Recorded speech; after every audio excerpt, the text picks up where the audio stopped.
You can't sleep. I know. Last time we stood beside the sea at Ugarit, we listened to a city send its final warnings into a world that was no longer able to answer. Tonight we are going west, across the same dark water, past islands, capes and dangerous currents, to the southwestern edge of Greece. There, on a low ridge above the plains of Mycenae, stands a palace. Its walls are painted, its storerooms are full, its floors are clean, and its officials are still working. And somewhere near the entrance, a man presses a small piece of sharpened bone into wet clay. He is not writing a poem, recording the life of a king, or describing a battle. He is counting a number of wheels, a measure of grain, and a group of workers. Then a delivery of oil, and a list of vessels to be used in a ceremony. The palace knows how many sheep it controls, which villages owe flax, and which smiths have received bronze. It knows how much food should be given to the women who work in its workshops. It knows the names of officials, priests, landholders, craftsmen, and gods. The palace records almost everything, but it will not record the name of the thing that destroys it. This is the Insomnia Club, and tonight we are going back to the last days of the Mycenaean palaces, not to meet Agamemnon, not yet.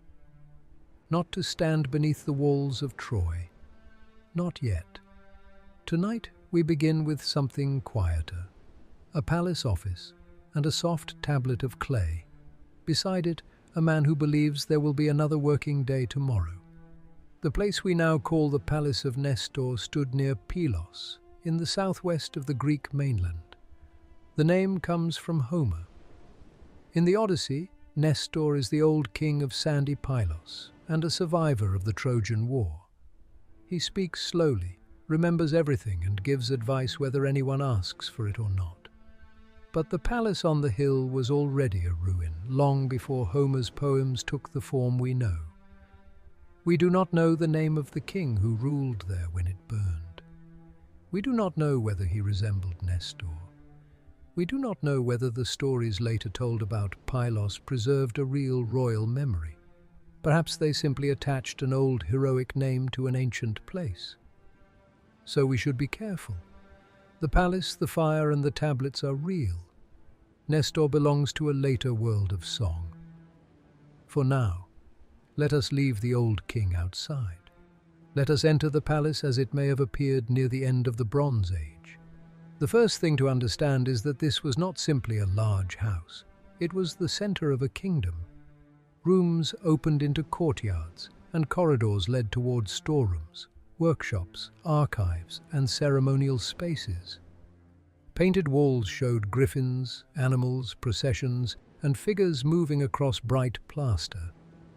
At the center was the Great Hall, the Megaron, built around a large, circular hearth.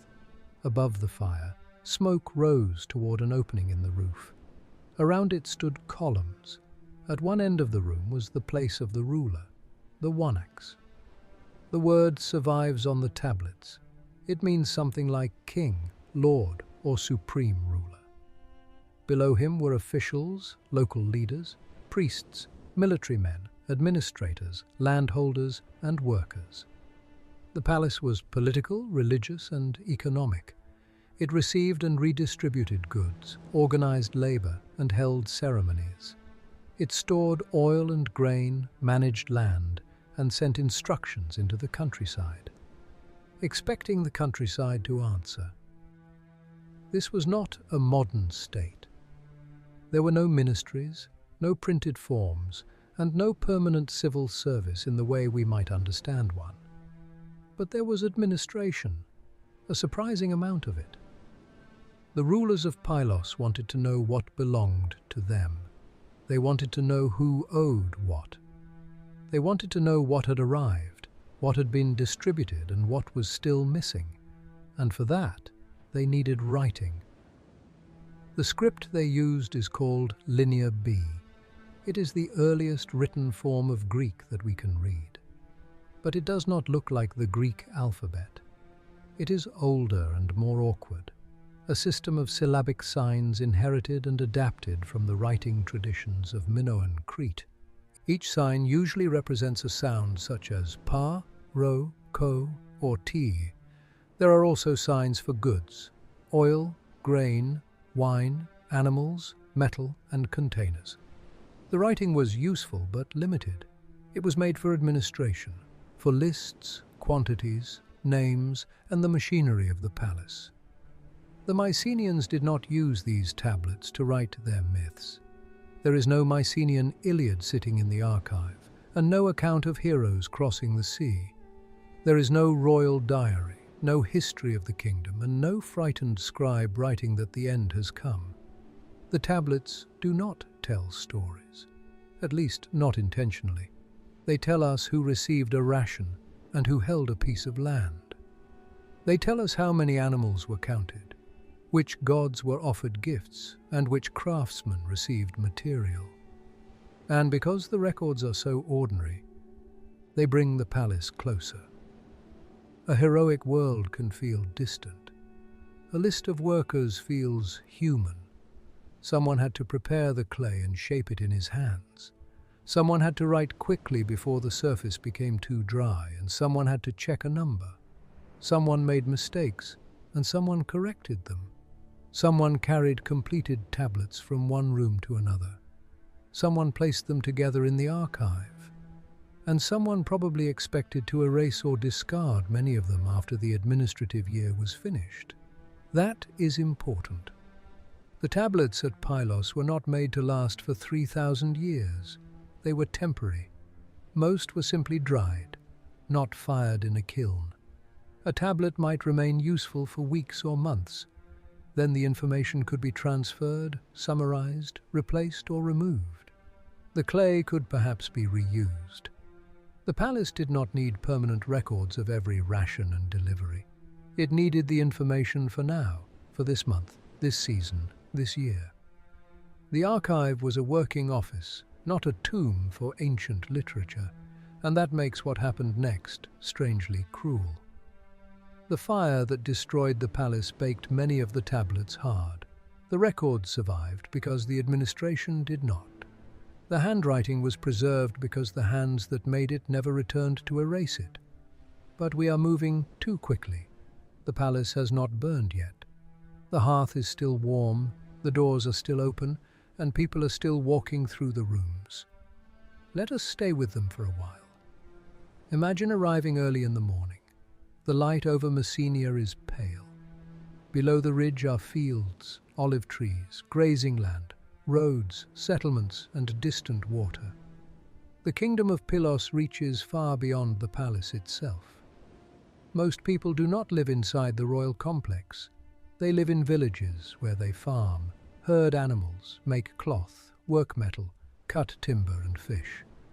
They produce oil, wine, grain, hides, and wool. Some may see the palace only rarely, but the palace reaches them through officials, obligations, land arrangements, religious duties, and demands for goods. A palace cannot eat painted walls. It needs the countryside. Every jar in a storeroom began somewhere else. Every sheep belonged to a landscape. Every piece of cloth began with hands that cleaned, spun, and wove wool. Every bronze object depended on metal that may have traveled a very long distance. Every feast depended on farmers, herders, potters, servants, and transport. A king can sit above the fire in the megaron, but his power rests on thousands of ordinary movements. A cart reaching the palace and a village delivering grain. A herder producing the expected number of animals, and a worker receiving enough food to return the next day. A ship arriving, a road remaining open, and a local official obeying. That is what makes a palace system impressive. It gathers many lives into one center. It is also what makes it vulnerable. The center must keep gathering. Goods must keep arriving. Officials must remain loyal. Workers must keep working. Roads must remain safe. And the countryside must produce enough. The ruler must continue to look like the ruler. Order is not something a palace owns forever. It is something people have to make again every morning. Inside the archive rooms, the scribes of Pylos work in different hands. Modern scholars can distinguish many of them by the shapes of their signs. One writer forms a symbol one way, another presses more deeply, another leaves more space, and another uses a slightly different spelling. They were not machines. Their work carried traces of the individuals who made it. Perhaps they sat close to each other. Perhaps they argued over figures. Perhaps an older writer trained a younger one. Perhaps one of them had a habit of checking his work twice. Perhaps another wrote quickly and left corrections behind. We cannot know their personalities, but their hands survive. A curve, a line, a sign pressed too hard into clay. It is one of the smallest forms of human survival. The kings lost their faces. The scribes left their handwriting. One set of tablets records women and children connected to palace labor. Some women are identified by places of origin. They may have come from islands, coastal regions, or lands across the sea. How they arrived in Pylos is not always clear. Some may have been dependent workers. Some may have been captives. Some may have been moved through systems of labor that gave them little choice. The tablets count them. They record rations, grain, figs, numbers of women and numbers of boys and girls. The palace sees groups, the tablet sees quantities, but each number was a person. A woman waking before dawn, a child waiting for food, hands working wool, and a language spoken quietly among people far from home. One of the strange things about bureaucracy is that it can preserve a life while also hiding it. A name, a place of origin, and a ration may survive. But the fear, anger, humor, exhaustion, and memory of the person are gone. The palace counted them, but did not truly describe them. Elsewhere, records deal with bronze smiths. The Mycenaean world still lived in the Bronze Age. Bronze required copper and tin. Copper was easier to obtain in the eastern Mediterranean, especially from Cyprus.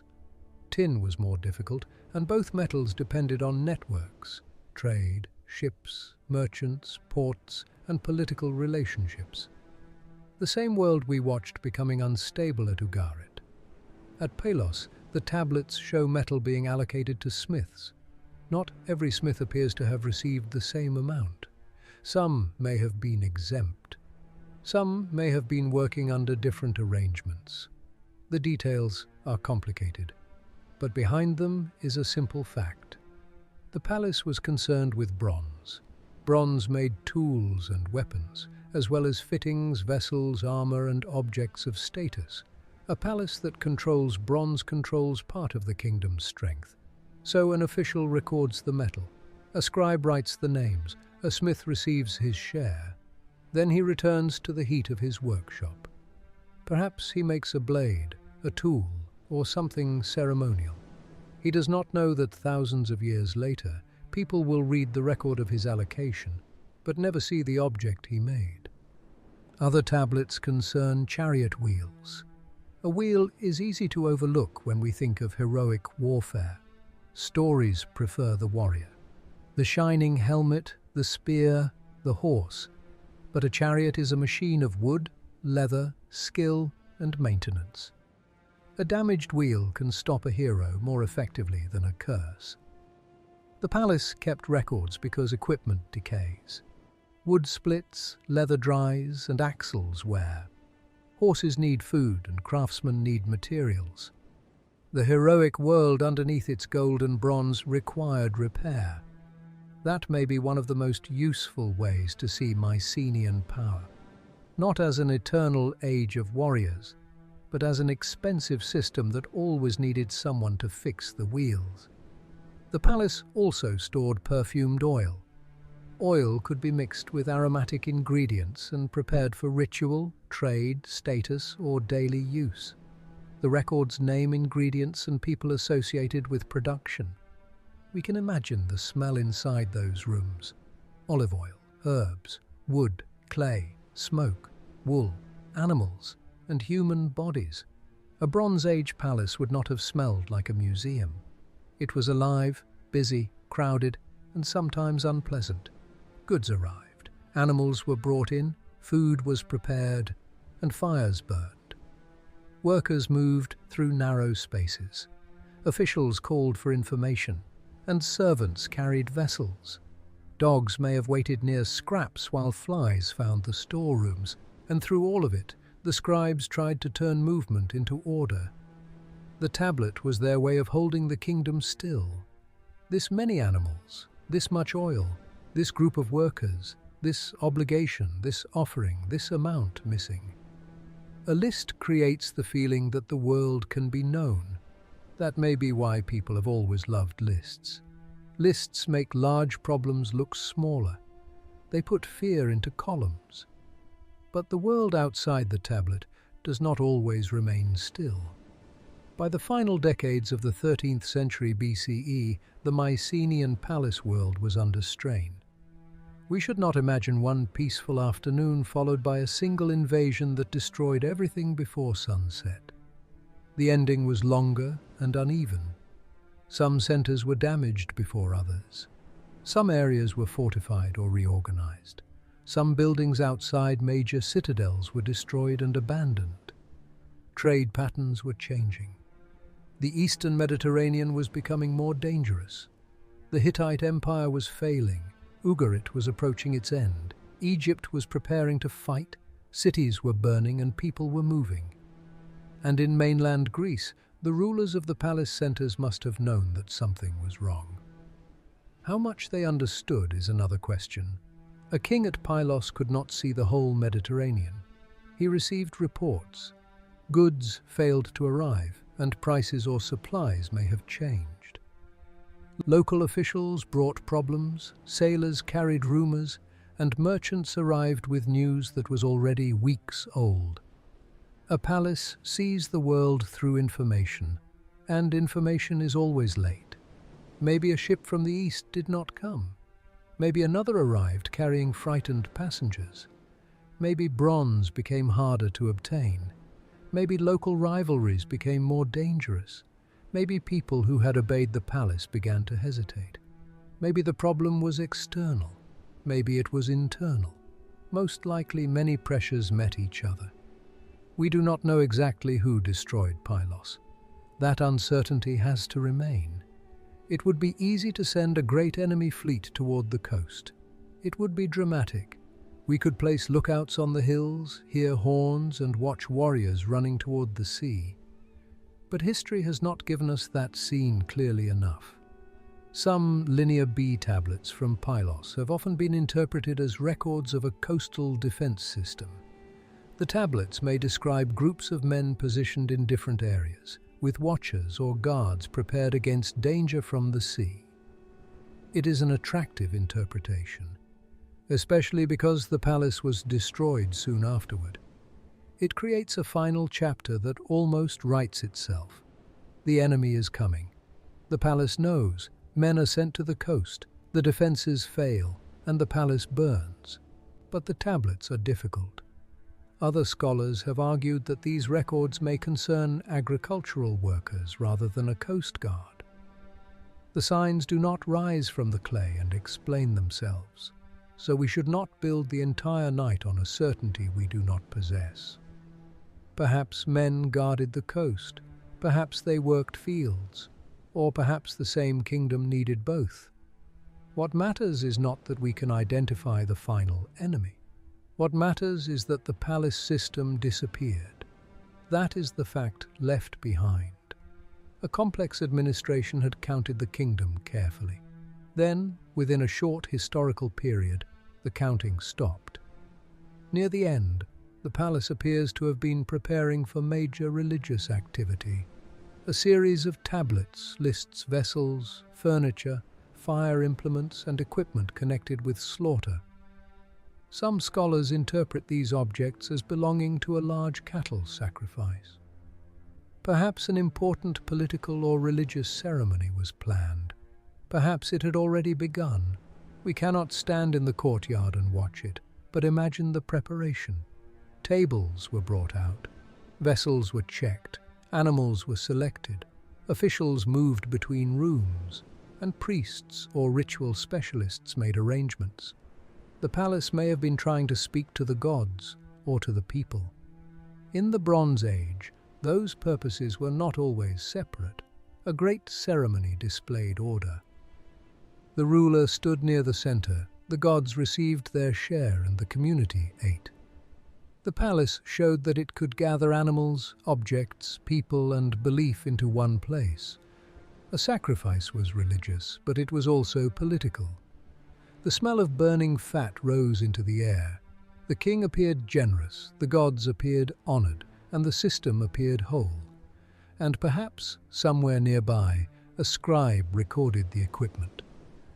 This bowl, this table, this fire implement, this vessel. The tablet does not say the world is ending. It says the ceremony needs the correct objects. That may be the most unsettling thing about the final Pylos records. They do not sound like an ending. They sound like work. A civilization usually does not spend its final morning announcing its death. It checks the inventory, moves workers, prepares a ceremony, waits for information, and continues. Because continuing is what systems know how to do. The final fire at Pylos is usually placed around the beginning of the 12th century BCE, perhaps around 1180. The exact date remains a matter of archaeological discussion. The exact cause is also uncertain. Attack, internal conflict, an accident during violence, or a wider regional breakdown. Different possibilities remain. There are no surviving words that say, "They came at dawn." There are no words that say, "The servants opened the gates." There are no words that say, "The king fled." No tablet tells us whether the destruction began outside the palace or inside it. We only have the result. Fire moved through the complex, wooden beams burned, roofing collapsed, painted walls fell and storerooms were destroyed. Objects broke under debris and smoke filled the rooms. The great central hearth, built to contain controlled fire, belonged to a building now consumed by uncontrolled fire. Perhaps people tried to carry valuable objects away. Perhaps some had already left. Perhaps officials ran toward the archive. Perhaps no one thought about the tablets. Why would they? The tablets were temporary. The grain, oil, bronze, and animals mattered. So did the children and the chance to escape. A shelf of administrative clay was not something a frightened person would risk his life to save. And so the archive remained. Heat passed through the rooms. The soft tablets hardened. Some cracked, some fell from shelves, and some were buried beneath collapsed walls. The palace burned them into permanence. Imagine one of the scribes outside. We do not know whether any escaped, but imagine that one did. He stands at a distance in the dark. The ridge glows. Smoke rises into the night. The rooms where he worked are disappearing. The archive is inside, along with the lists, the corrections, and the work of his hands. Perhaps he thinks the records are being destroyed. He cannot know that the opposite is happening. The palace is preserving his handwriting for people who will live thousands of years later, but it will not preserve his name. We can recognize his hand. We cannot call to him. After the fire, the Palace of Nestor was not rebuilt as a functioning Mycenaean palace. That is the real ending. Buildings had burned before, earthquakes had damaged cities, and war had destroyed settlements. A fire by itself does not end an age. People rebuild when the structure around them remains strong enough. They clear rubble, cut new timber, and repair walls. Officials return, workers are organized, food is brought in, and the ruler sits again. But at Pylos, the old system did not return. No new group of scribes resumed the annual records, and no restored archive began counting the kingdom in Linear B. The palace lost its role. Perhaps the kingdom had already lost the ability to support it. Perhaps the authority of the ruler was gone. Perhaps the population moved. Perhaps surviving communities no longer needed, trusted, or could sustain the old center. A palace can burn in one night. A palace system takes longer to die. By the time the roof falls, the deeper failure may already have happened. Pylos was not alone. Across mainland Greece, the Mycenaean palace centers came to an end around the same broad period. Mycenae, Tiryns, Thebes, and other important places. The sequence was not identical everywhere. Some sites were destroyed more than once, some remained inhabited, and some communities adapted. The people we call Mycenaeans did not simply disappear from the earth. Children were still born, food was still cooked, and animals were still herded. Pottery was still made, the Greek language continued, and religious practices changed and survived. People moved into new settlements. Some old places remained occupied in reduced forms. Life continued. But the palace world was gone. The one axe no longer sat at the center of the same machinery. The scribes no longer recorded the same flow of goods. The workshops and storerooms were no longer joined through the same administration. Long-distance connections weakened or changed. Political power became smaller and more local. The world did not become empty. It became less centralized. And with the palaces, Linear B disappeared. This is one of the strangest silences in Greek history. Writing had existed, and people had used it to record an early form of Greek. Then, for centuries, writing vanished from the Greek mainland. Not language, writing. The people still spoke, remembered, made decisions, traded, and prayed. But they no longer used Linear B. Why? Because Linear B belonged to the palace. It had a job. It was not a common writing system used by everyone to send personal messages. It was not carved across public monuments. It was not used to preserve popular stories. It lived inside administration. When the administration disappeared, the script lost its home. A scribe without a palace was no longer a palace scribe. His knowledge may have survived for a while. Perhaps he taught someone. Perhaps signs were remembered by a small number of people. But without the system that required them, the signs became useless. Writing can look like one of humanity's strongest inventions. But a writing system survives only when people continue to need it. Linear B had recorded the palace world very well. It could not live without it. Think of the silence that followed. For generations, no one wrote down the Greek language. News traveled by voice, genealogies were remembered, and songs were performed. Stories changed in the telling. Names moved from grandfather to grandson. A ruined wall remained on a hill. A tomb stood in the landscape. A bronze weapon was found and wondered over. People knew that someone great had lived before them. They could see the stones. But the records were buried. The old administration had become invisible. That may be how history slowly becomes legend. First, the office disappears. Then the names of the officials, then the reason for the building, until people remember only that a powerful king once lived there.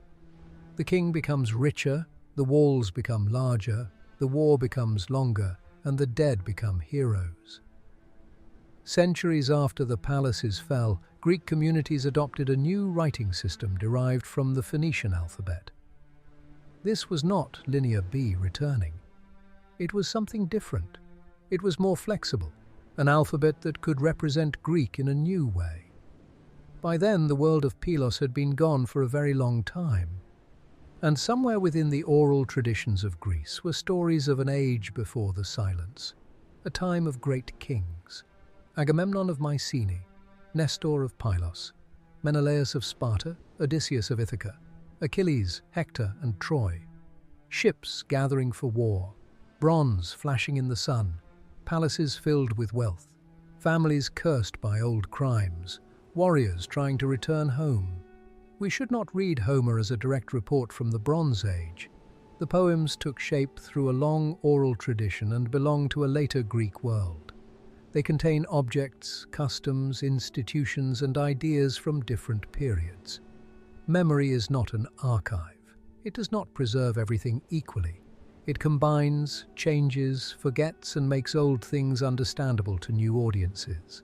But the poems may still carry distant shadows. Names, places, objects, the idea that powerful kings once ruled from great centers, and the memory of bronze weapons and fortified citadels. The knowledge that a splendid world existed before a long period of change. It is possible that pieces of the Mycenaean age survived in song, even after the writing of that age had disappeared. And song remembers differently than clay. Clay records numbers, song records meaning. Clay says how many wheels the palace controlled. Song places a hero in the chariot. Clay lists vessels. Song fills them with wine. Clay records land. Song tells us who fought over it. Clay remembers the system. Song remembers the people the system wanted to become. That does not make the songs false. It makes them another kind of truth. The Mycenaean rulers had surrounded themselves with images of power. Animals, weapons, processions, thrones, gold, and fine objects. They wanted to appear larger than ordinary life. Later poetry completed the work. It turned the palace age into the age of heroes. But the tablets quietly resist that transformation. They bring us back to administration, to women receiving grain, smiths waiting for bronze, sheep being counted, damaged wheels, oil, land, missing quantities, and the practical weight beneath heroic glory. Agamemnon may command 1,000 ships in poetry. Somewhere behind that image, someone still has to count the oars. That is why Pylos is so useful. The palace gives us both worlds, the real Bronze Age center and the later heroic name. The building is called the Palace of Nestor. Inside it, however, Nestor is nowhere. No tablet says his name. No scribe writes of Troy. No record mentions the wooden horse. The real palace is more ordinary, more organized, more complicated, and perhaps more haunting. A hero knows he is in a story. A scribe filling out an inventory does not. He does not know that his world will become legend. He only knows that a figure is wrong, a delivery is late, an official needs the tablet, and the clay is drying. Outside the palace, the year continues. The harvest must be gathered, animals must be moved, ships must be watched for, offerings must be prepared, and the king must remain king. Then the fire comes. And after the fire, the stories begin their long journey. Maybe that is the shape of the Mycenaean collapse. Not simply civilization turning into darkness, but administration turning into memory. Memory turning into song, song turning into legend, and legend returning centuries later to the ruins that produced it. People stand before the great walls of Mycenae and cannot believe ordinary humans built them. They call them Cyclopean, built by giants. That is what happens when engineering outlives explanation. The stones remain. The knowledge behind them fades. So people create a builder large enough for the wall. At Pylos, the walls were less severe. The palace did not sit inside a fortress like Mycenae. It looked outward across its territory. Perhaps its rulers trusted distance, geography, local control, and the strength of their kingdom.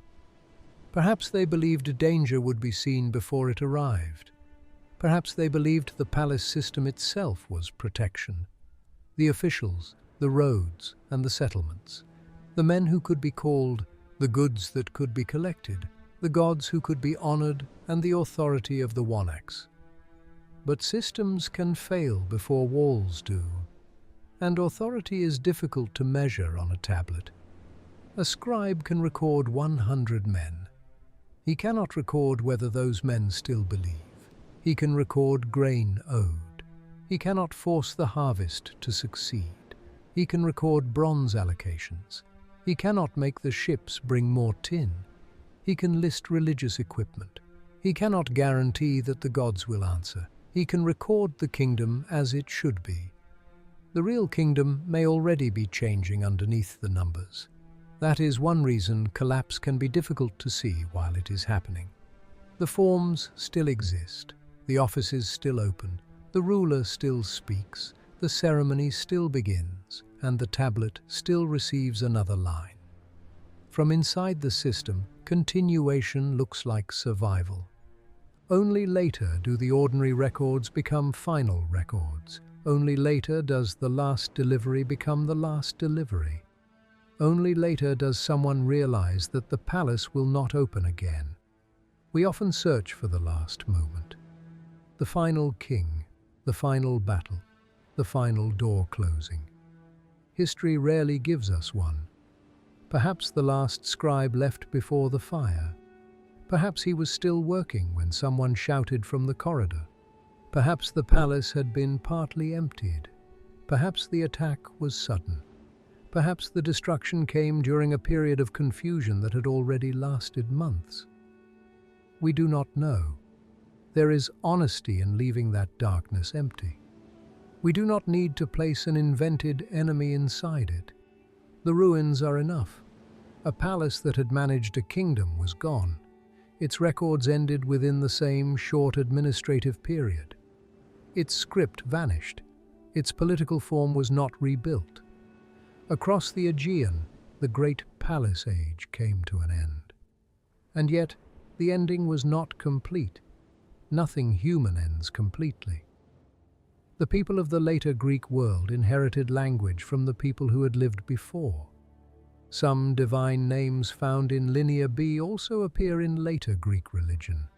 Places remained inhabited or remembered.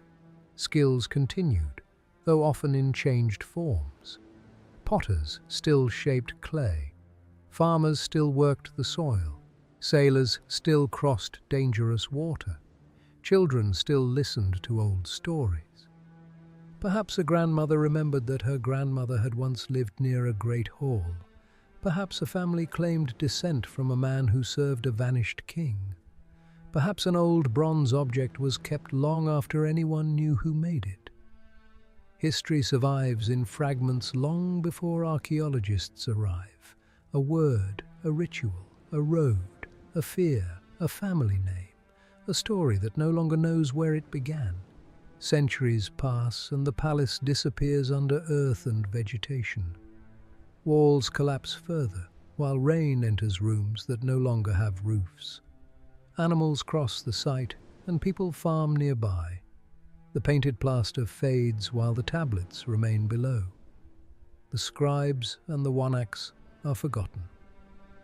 Then, in 1939, archaeologists begin digging on the ridge.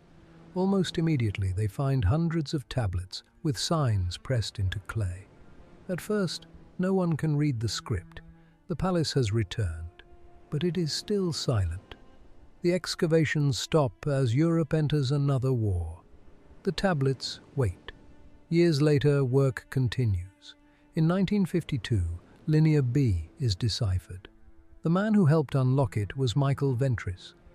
He was not a professional philologist or ancient historian, but an architect fascinated by the mysterious signs since childhood. The signs speak Greek. Not exactly the Greek of Homer, but an older Greek. A language that had been hidden inside clay since the Bronze Age. The discovery changes the story of Greece. Greek had been written centuries earlier than many people realized. The Mycenaeans were not merely legendary figures behind later poetry. They had administrators, records, and a working political economy. The heroic age had paperwork, and the paperwork had survived because the palace burned. There is almost a joke in that, a dark one. The rulers filled tombs with valuable objects to preserve their memory.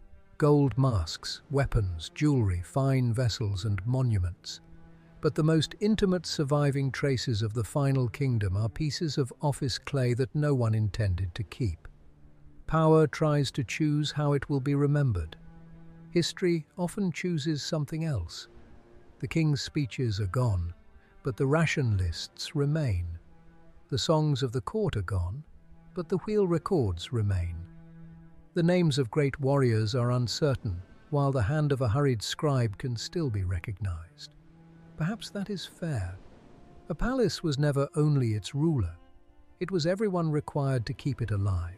The workers, the women making cloth, the smiths, the herders, and the farmers, the perfume makers, the servants, the priests, and the guards, if guards they were, the men moving goods, the children receiving rations, and the scribes sitting near the entrance. The palace called all of them part of its order. When the palace ended, their lives did not all end with it, but the system that connected them changed.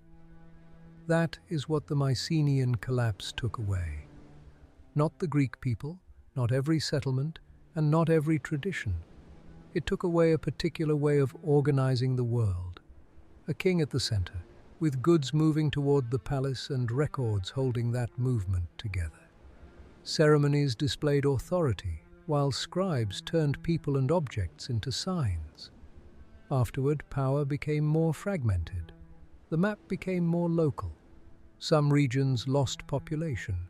Some communities moved, and some survived better than others. The centuries that followed were not empty, though older histories sometimes described them as a dark age. They were darker to us because less was written. Silence in the archive does not mean silence in life. People were still talking. They were simply no longer talking to us through tablets. And maybe that is where we should leave the Mycenaeans tonight. Not beneath the walls of Troy, and not with a victorious king returning to a cursed house, not with a hero singing of glory, but in a small room at Pylos. The daylight is fading. A scribe finishes a tablet. He turns it in his hand. The clay is still soft. Outside, someone walks through the entrance.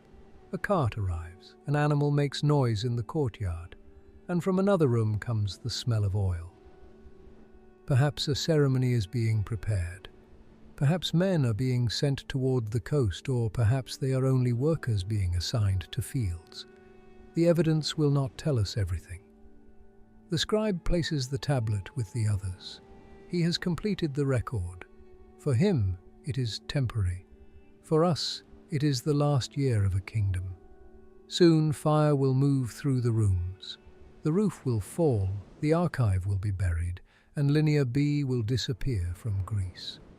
The names of the palace officials will lose their meaning. The One-Axe will become a shadow. Pylos will become the home of a legendary old king. Mycenae will become rich in gold. The walls will become the work of giants. A war across the sea will grow larger with every generation of song. And the real palace world, the world of rations, workshops, wheels, oil, bronze, animals, and clay, will wait underground.